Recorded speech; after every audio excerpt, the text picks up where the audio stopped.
not least, another excellent cognitive linguist, if Laycock and Johnson had their say in the field of metaphor, Langacker is another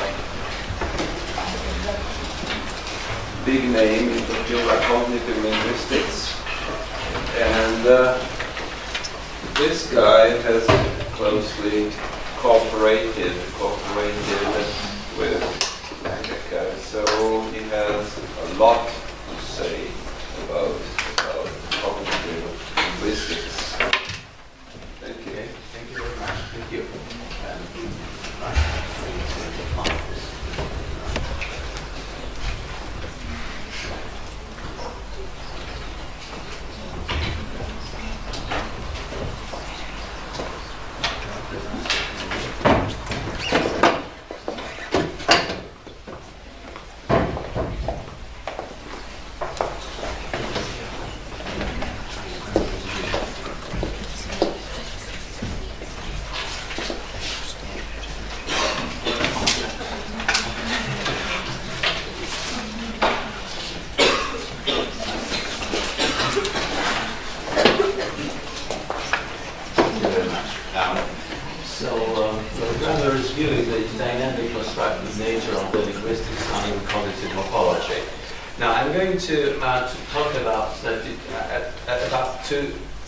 Three things that are connected, that are related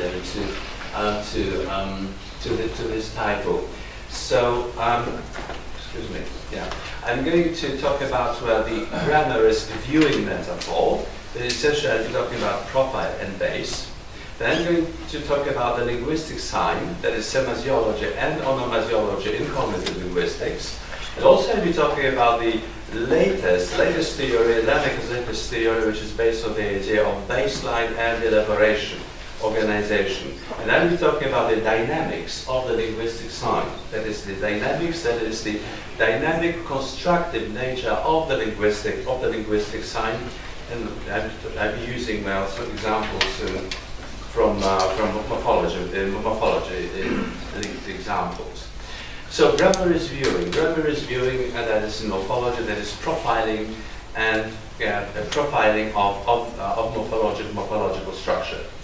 Now, what you see here just three figures which relate them to the idea of the figure and ground. Figure and ground. Now, this is the basic principle which underlies our perception of reality, our understanding of reality.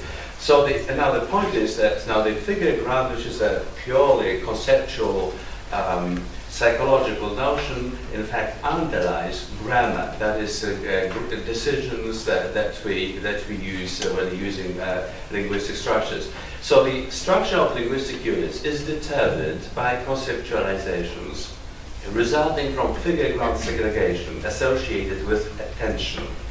In cognitive grammar, a figure corresponds to a profile, while the ground to the profile's base.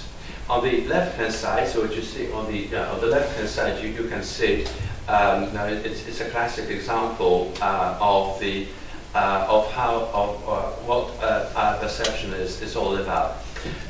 So you can see either two figures, right, or you can see a vase. All right, and then in fact now the point is what do we see here, right?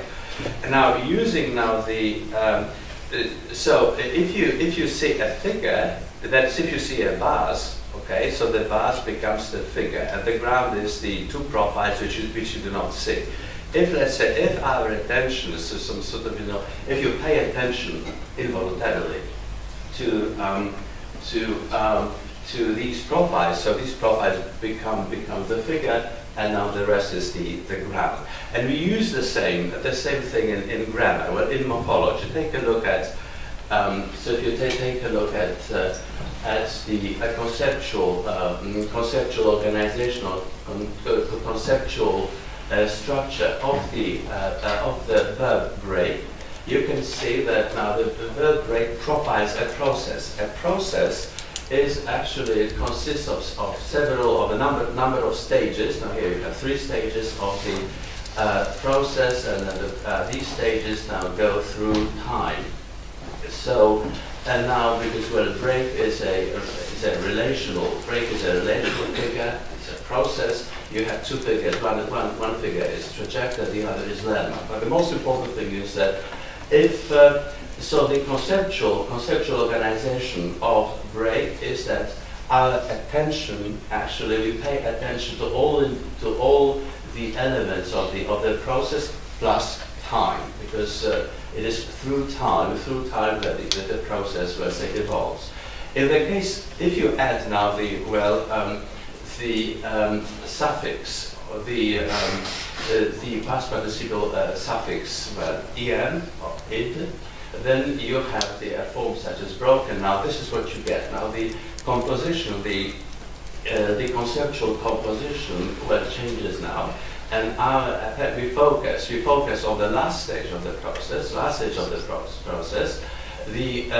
Those former stages are right in the base, but our attention, we pay attention to the last process. And then what is involved here is the so-called scanning, right? Scanning. In this case, in the case of break, we have so-called sequential scanning, which means that we follow the say one stage after another. In this case, it's the so-called summary scanning. So now notice that I'm using cognitive, psychological terms such as scanning, but at the same time, you can see that I'm linking now those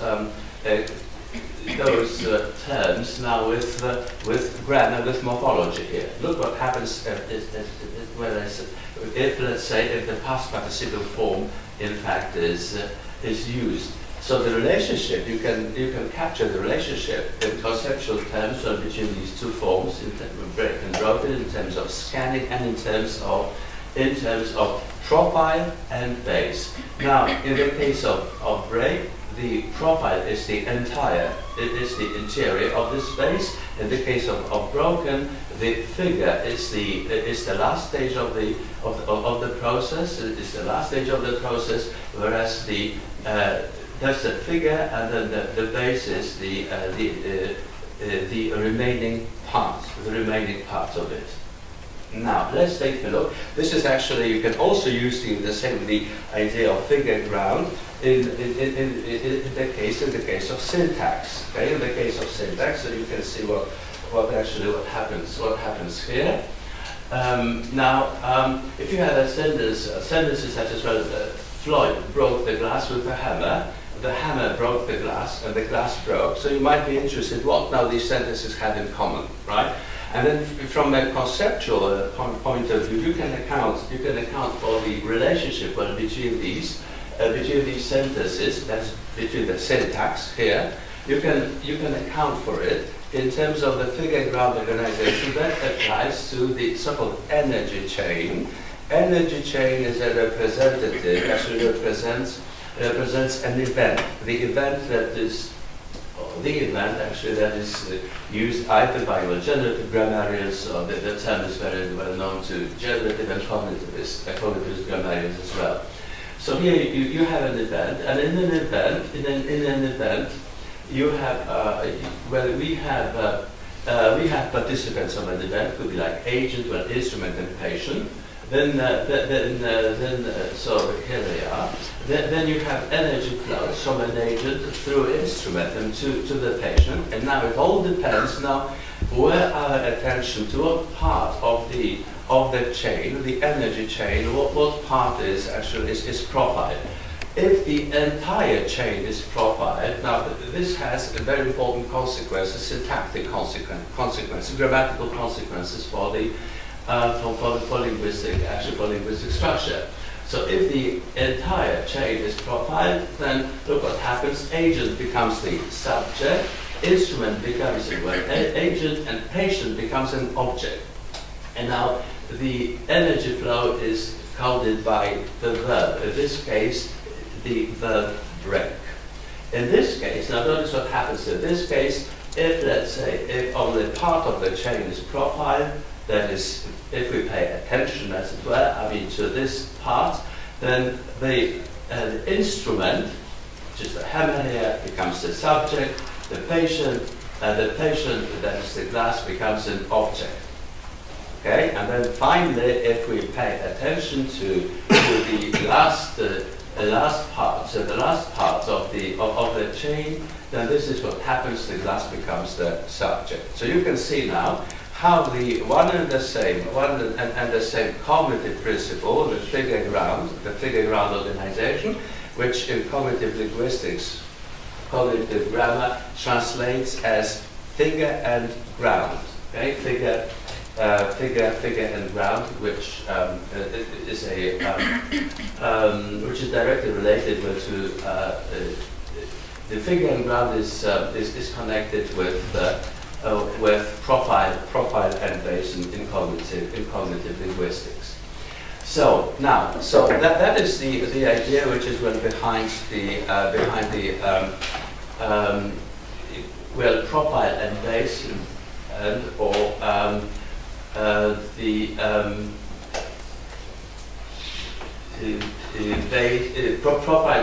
profile and base. Now, another part of the lecture I'm going to talk about is the Saussurian linguistic sign. And the point is that this is what Lanager says about Saussure's linguistic sign. Language is symbolic in nature, says Lanager. It makes available for the speaker, for other personal or communicative use, an open-ended set of linguistic signs or expressions, each of which associates a semantic representation of some kind with a phonological representation. Now, this is what he says. I therefore embrace the spirit of classic Saussurian diagrams, well, like figure 3.1, okay, with the understanding that explicit substantive characterization is required for the elements they depict. So, cognitive grammar is firmly based on the idea of Ferdinand de Saussure's idea of the linguistic sign. Now, this is the linguistic sign. Of course, now you can see now that in fact now this is the this is the signified. This is the signifier. This is the signifier, and now here is the direction, as it were, from the signifier to the signified. Now, this is what semasiology is all about. Semasiology deals with polysemy. In this case, if you start with a signified, and if the direction is from signified to the signifier, this is the direction which is connected with synonymy. Synonymy, and this is what onomasiology is about. Onomasiology is the act, well, it has to do with naming. So onomasiology, if you use synonyms, you name certain aspects of conceptual structure and also of meaning. Now, in this case, if you start with a given expression has a number of meanings. Now, this is what semasiology is all about. So you could have, for example, a tree. You can have a different types of trees, but you also can have generative tree, right? Generative tree. Let's now move on now, and then you can see what it means. I mean, for Lanager to say what it means that Lanager's cognitive grammar is based on the linguistic sign. Now, Lanager talks about the bipolar nature of linguistic units. Now, this is that is the so-called semantic space, or the semantic pole of the linguistic expression. Or this is the phonological space, phonological pole of the linguistic expression. So clearly, now this is modeled on Ferdinand de Saussure's sign, right? Ferdinand de Saussure's sign. Now, and of course, now the semantic space, it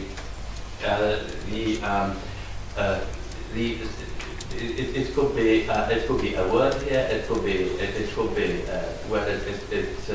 could be a phrase, or it could be just a sentence. Now, this is how so Lanager extends Saussure's idea of the linguistic sign goes beyond actual words. But the question, an interesting question, is what is the relationship, right? What is the relationship between the signifier and the signified? And the relationship is quite complex. Now here you have the semantic, that's a conceptual structure, and also a semantic structure, which is sort of equal. Well, in cognitive grammar, here you have the phonological structure, and you can see now that the relationships between the semantic and phonological poles. So you have the composition, okay, the composition. Now this is the relation of composition, the relation of integration, when two things actually will integrate, like jar and lid. You can see that actually happens at the two. Both at the semantic pole and the phonological pole, and finally we have a symbolization. So as a result, you get a structure. You get a structure which you cannot get rid of any of these relations. If you do, so you will have destroyed the sign. Well, Derrida will probably be doing this, but we are not interested in that. Now, in cognitive linguistics, what is important now? A very important claim is made that about the continuum of language areas of language units. Now, this is what actually happens. Now, the lexicology, morphology, the syntax of that can be thought of as being immersed in conceptual semantic structure. This is a very important claim, made by Lanak and also by Piven and Fishbaugh. And this is what it means, in practice, so to speak, about this continuity of linguistic units. We'll start with the very bottom of this. Now here you have a semantic or cognitive structure of the instrumental case, which in Polish is coded by the instrumental ending M, where stu is obviously also a table, and then stołem, together you have this integration, and then now this integrates with pod. Pod is under is the preposition, and then it goes even further. Then you have puka, which means ball. The ball under the table. So you can see now here you have the continuum of linguistic units. You start with a case, you go to a morphology. So this is inflectional morphology. Now this is a sort of a derivational morphology. Now this is a phrase, a syntactic phrase, and then you can go on and say John puts now the ball under the table. Right, so it could be still further developed, and this is in fact what is meant by the meaning of an instrumental case. Now this is what the instrumental case is all about. Now that's the meaning, and this comes from Janda, and the Janda says that a nominative close to an instrumental acts on an accusative in a setting. And then he puts the ball under the table. So if you go back to it, you can see now this is what you can see here. And this is so because you can ask. So how do we know? How do we know what the meaning of this instrument is? And now this is, you can put it in a context now. The instrument has a number of meanings. And now this is one of the meanings of the instrumental case. If you have a concrete instrumental, like for example, he cuts the bread with a knife, so here you have with a knife, and you have under the table, you can see the difference. I cannot dwell on it any longer, but anyway, now this is what. So in fact, we can say that the meanings of the instrumental case form a network of interrelated meanings, of interrelated senses. Then you have the meaning of the subordinativus ethicus, the ethical dative. Ethical dative. Well, and this is the sentence like this one: do not dare to join any party on my account. Where you have me here is the dative. It's a very special kind of dative. And now the function of the dative, well, especially in Slavic languages, I think it is this one. The use of the ethical dative is largely subjective, that is pragmatic. It's a device employed by the speaker to capture the hearer's attention. The speaker maps the case relationship by the above schema onto the speech act domain using the dative sphere to claim the existence of a relationship between the hearer and the narrated event. The speaker projects this sort of a dative relationship onto the interlocutor in order to involve him in his narration. Now, clearly now this is a case of pragmatics, right?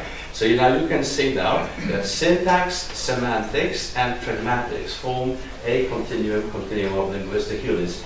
And now, especially now, pay attention please to this one. The speaker maps the case relationship by the above, and then the speaker projects this sort of a dative relationship onto his interlocutor in order to involve him in his narration. Now the question is how to involve the interlocutor in one's own narration. And this is how you can do it. I'm not going to discuss this in greater detail. Now this is the so-called current discourse space. It's a space established between the speaker and the hearer. The speaker and the hearer. In which, in this space, the meanings and concepts are negotiated between the speaker and the hearer. And this is how, okay, using the dativus ethicus, the ethical dative, the speaker tries to involve the hearer into his orbit, as it were, and induce him to participate in the conversation. So I actually now what I'm saying is that you can anchor, as it were, you can anchor now what I've just said into this very general current discourse space of Landke. Now. The second part of my talk was about onomasiology and semasiology. So semasiology is about polysemy. It's about polysemy, and this is how polysemous. This is how the polysemous meaning of the er suffix it looks like. The er suffix, the meaning, and if you add a stem to the er suffix, you have a number of different meanings. The prototypical meaning of the er suffix is human agent, like where you have baker and teacher. And then you have experiencer. Experiencer perhaps is the less, which is less prototypical meaning. Then you have human possessor, and then you have purpose or patient, and so on and so forth. And all these will be the peripheral, perhaps, meanings of the suffix, of the er suffix. So this is how polysemy is handled in cognitive linguistics. It is cognitive grammar, cognitive linguistics. So Hunter and Tom now give this kind of network of interrelated senses that they are connected with the er suffix, and this is actually what happens. So that was the suffix er, and this is the stem. This is the stem like hoof, right? Hoof has a number of at least two meanings. Hoof is the ungulous vaulted part, and then you can also use derogatively hoof. Okay, in order to refer to humans' foot, right? And this is what, again, semasiology is all about. So you have the hoof, and then you have at least two meanings. That is the ungulous vaulted part, and then you have a person's vaulted part. So this is right. So hoof means hoof, and hoof can mean foot. This is what semasiology is all about. And so and then you have all these relationships that hold in the case of the meaning extension of hoof from foot. Let's go on now, and this is what you find here. You find here now the Polish, and I believe in the Slovak you also have the nik suffix, and it has a number of meanings, right? It has a number of meanings, and the nik suffix forms again a network of interrelated senses. So you have przewodnik, you have guide, then a guide as a person, a guide as a book, and then you have the nik, which is used as a kind of if you have zakład, and then you have nik, then you have zakładnik, which means hostage, And then you have, well, śmietnik, which is the rubbish place where you put rubbish. But what is actually important here, you can see a similar hierarchy. The hierarchy you have the most perhaps important meaning of nik is the agentive meaning, then you have instrumental meaning, and then you have patientive meaning, patient and locative. And you may ask, where does this hierarchy come from, right? And then, and this hierarchy again comes from the familiar way of representing the event. Okay, so the agent is perhaps the most important. So the nik, which makes use of the agentive meaning, should be the most important meaning. Then you have an instrument, then you have patient. What you've got here is all of these now the transactions, as it were, of the energy flows in a setting. And whenever you have a locative derivative, such as, for example, śmietnik, this is the place where things are put. In fact, now this is the very, very low on the hierarchy. But again, it comes from the idea of the event where being represented in this way, in the form of the chain. Now, onomasiology. Onomasiology, that is the act of naming, parts of the signified, and this is actually what happens. You use the term hoover to point to those things that happen on the as it were, cognitive plane.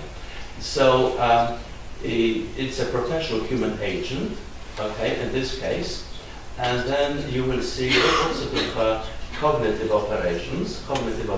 So the operation, the using of ER, if you add ER to hoof, then it stands in the metonymic relation to the hoof, to the stem. And look what happens actually when the stem is used hoof. It is the body part which stands, body part hoof stands for the body part foot. Now this is a metaphor, and the body part for the activity, this is metonymy. That's the metonymical part. Now, so this is what actually happens as the signified part. Now, onomasiology is about actually naming now those categories. Now, and what those categories now in fact are named. So you have things where like whole, part, a set element, and then you have those examples like leg of a table, the Dominican of the person of the Dominican order. You have number, size, intensity. All these things, in fact, are singled out by different aspects of linguistic structure. So these are onomasiological categories, or cognitive categories, as Kowa and Szymanek call it. But what actually Professor Paweł Sztekauer now actually makes now the whole thing actually more fine-grained. In fact, now he uses different types, different levels to which structure categories. Now this comes from Sztekauer 2005. So here is the hierarchical organization of onomasiological structure, and you can see those different levels. When using a particular linguistic structure, you name those levels, you refer to those levels. And then you have from Janda again. Now that's from Czech, then Czech stem and the formation. So služba, service, služebník, servant, and then you have abstraction, where stands for entity, located for location, material for agent. Okay. Now, if you use a blend, such as, for example, with glitterati itself, so what does it name, right? This is what you're talking about onomasiology.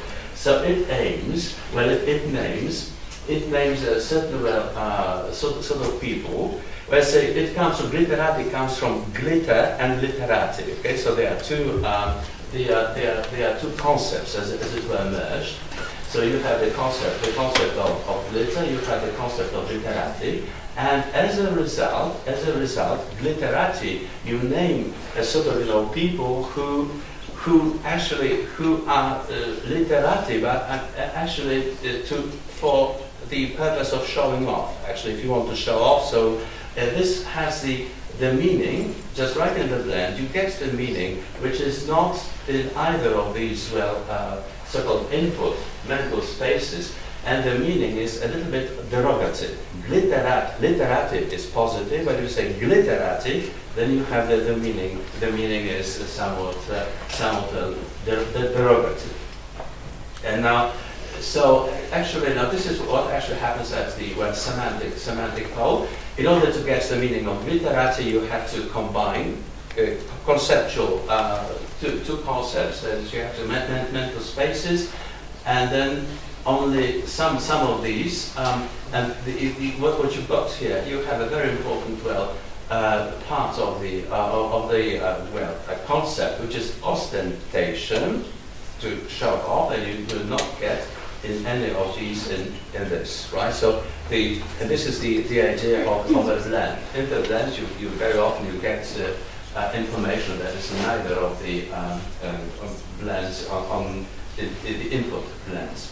And this is actually what happens at the phonological pole. You also have this kind of blend, some kind of little merger. In this case, it's Filozofická, which comes from two concepts. One is swastika, and the other is swoosh. Swoosh is the Nike, that is the firm Nike, which produces the shoes, is the logo. And then if you combine them, you get the swooshtika, which is supposed to mean that firm Nike, Nike looks behaves like now this totalitarian Hitlerian regime. And this comes from Susan Hemmer, 2003. And now finally, we have that is what I'm going to talk about, but it will take me just 10 minutes, maybe 8. Now, the idea, the point is how to dynamicize, the Saussurian sign, right? The Saussurian sign is not dynamic at all. You have the the signify and the signified and the relationship between the two. So what is needed is that some kind of dynamic boost, to it. Now, because and now the idea actually comes from Lanaka. And now there's a series of lectures. Now Lanaka was in Poland. Has been in Poland several times, and 3 times in Lublin. We have published his lectures.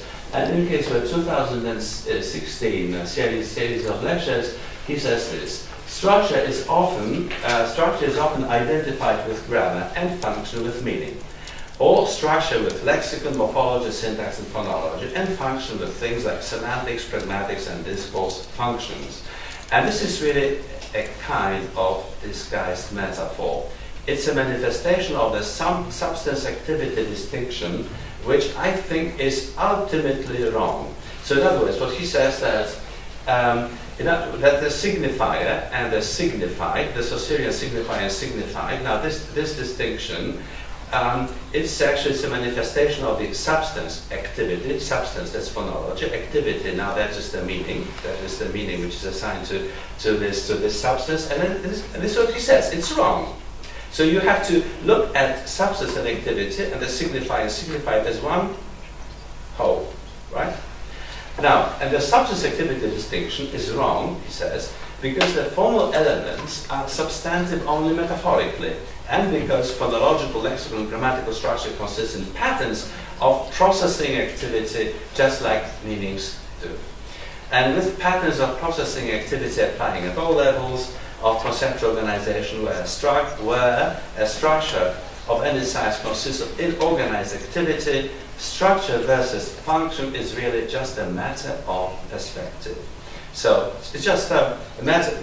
It's just a matter of perspective. So now the question, you can easily, now if you have a matter of perspective, it all depends on the figuring out organization, and then depending where our attention actually, where you place our attention, this is you focus either to a greater extent on signifier or the greater extent on the signified. Right? So it's just a one whole. So what is structure? A structure is a configuration in which entities or elements are connected via three types of connections. They overlap in the activity comprising the interconnected elements, associations such as one structure tends to activate in another, and operations like comparison, categorization, assessment of relative position in some field. And connections produce new entities which represent a higher level of organization. Well, okay, a higher level structure which results from the process of grouping can be presented as follows. So here we have the, so what is it actually? It's a cognitive, it's a cognitive, it's a picture of the cognitive processes which take place when we group things, when we group entities well together. All right, now this is what it is all about. Now the schema function while categorizing relationships. So you can see now that in a structure you have different exponents like A, C, and B, and they form a system, and then all of them are organized, actually are determined by the function. Function, which means essentially meaning, that is the signified. And then you have here inhibition which directly corresponds to the figure ground organization, but this inhibition is a purely conceptual process. This is presumably how our mind and brain actually works. So some structures are, some concepts are inhibited, which means they are hidden, right? Hidden, and some other things. If you hide more things, just like a metaphor, you have hiding and highlighting, and this all of this is based on the idea of the figure ground organization, essentially profile and base. And here you have so you have different meanings of the er suffix, and then these are instantiation of the schema, er schema, which they are determined by the er schema function, right? And then you have those different meanings of those instantiations of the er suffix. Okay. So the schema function based on categorizing relationships between the various senses of the er. All right, and then I'm sorry. Now these are not my things. Actually, this is Lanaker's things like baseline and elaboration. But I have to introduce this. So, the notion of baseline and elaboration was pertained to asymmetries. What I'm trying to do, I'm trying to dynamicize the sign. Dynamicize the sign. And most probably I will be dynamicizing myself. Anyway, so the notions of baseline and elaboration pertain to asymmetries observable in any facet of language structure or its conceptual phonological basis. The baseline bit is already established in some sense, right? In place or under control. Its elaboration, E, by augmentation, adaptation, or further processing, produces a structure that may itself function as B at another stage. And then you say, what is B? Organization has thus a temporal aspect, B in some sense B prior to E. Now these are definitions given by Lanaker.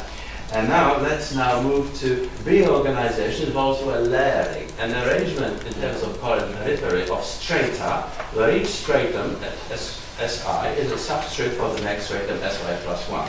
This is actually what happens. So you have the base, then you elaborate this base. For example, so you have the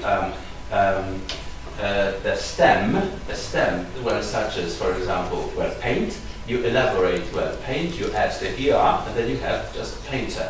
So paint is the stratum S0, and then if you combine it with the ER, then you are in S1 stratum, and the E means elaboration. And if you have different elaborations here, or those who have different meanings, for example, of the instrumental, different meanings of the ER suffix, right? And then you can see what actually happens. Ways of elaborating a baseline, the layering of state of okay. And now derivational category and derivational type. I think it is useful. It is useful to introduce now these this distinction at some point. This is we are talking about still onomasiology. So we use now different suffixes here, like er and e and so on and so forth. For example, to call an agent noun, agent noun. and I'm about to finish now. Okay, so this is in fact now what I've tried to do. I have tried to combine the polysemous aspect of the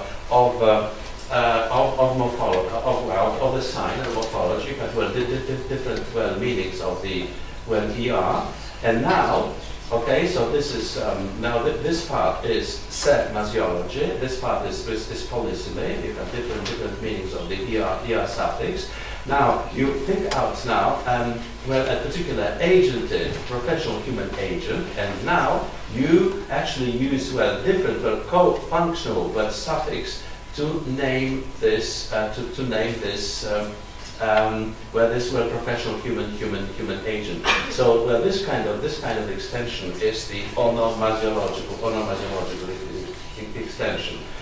And now and then perhaps you recognize that you have type 1, type 2, and type 3. Why now it can give now substance to Schumann. Explain why he would use now this kind of numbering here.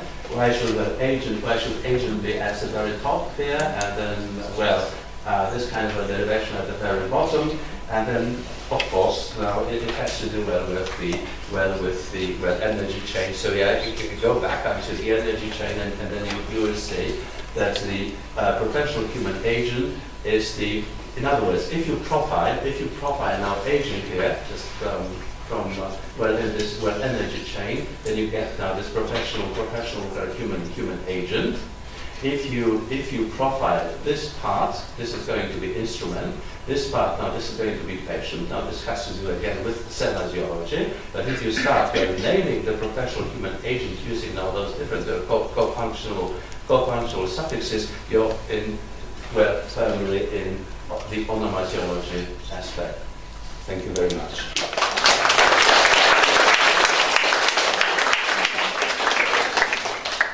Henryk, Kardela. So we have time for one question.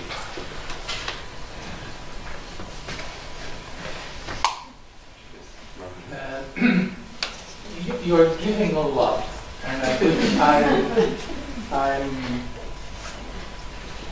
finding it difficult to grasp it. So, one thing is the model you take as a base a model that, in my eyes, is already very powerful in the sense that it describes a lot. And now that you analyze it, is there anything that you predict that is not existing? Is there any prediction of what should not happen in life? Yes, it's an extremely important actually question. Yes, because it has to do with the constrainability. Is this grammar, this model somehow constrained? You see, the thing is that it's an important question, but for cognitivists, I mean, it's very important. I mean, for Chomsky's, for Chomsky's generative grammarians, for Chomsky's camp. Okay. It's all about now. They've been keep talking. I mean, they've been talking about constraining grammars, and of course they linked it. I mean, to the way language is acquired, to language acquisition at some point. Now this of course this has changed now. But now, so the thing is that yes, it is very powerful, and I agree. I mean, and now I can give you an example of how powerful it can be. And I've been talking. I've talked about with Susan Kemmer's examples relating to morphology, and then the model. In fact, you can say no. It's over-generating using the generative term, because you can. The point is, I mean, Kemmer uses this. Then it uses the conceptual integration of blending in relation to blends. But now the real question is, how can you prevent, okay, now this kind of mechanism from applying to derivation morphology? Because now the thing is, well, how can you conceptualize now the meaning of ER, for example? So now the question is absolutely valid. And now, but probably, this problem, well, most probably, could be or would be, in fact, downplayed to say that this is not the major concern of cognitive linguistics, constrainability, right? And then, well, in fact, if you read now, okay, the volume 1 of Foundations of Cognitive Grammar by Lanaka, so he devotes 30 or so pages, I mean, to the critique of Noam Chomsky's grammar, where all the ideas of languages based on logic is in fact is rejected, you know, things of the sort. So I should, it's an, yeah, I'm worried. Yes, I mean, the point is now the model is too powerful, because of course if you're working with the current discourse space, so why not actually apply it, and then attempts have been made to apply it to Van Dijk's, for example, where again you have the that is the critical discourse analysis and things of this sort, right? But so there's always a price to be paid. Okay, if you want to have a global picture of linguistic structure, then questions of this sort are absolutely inevitable, right? But yeah, thank you. Thank you very much.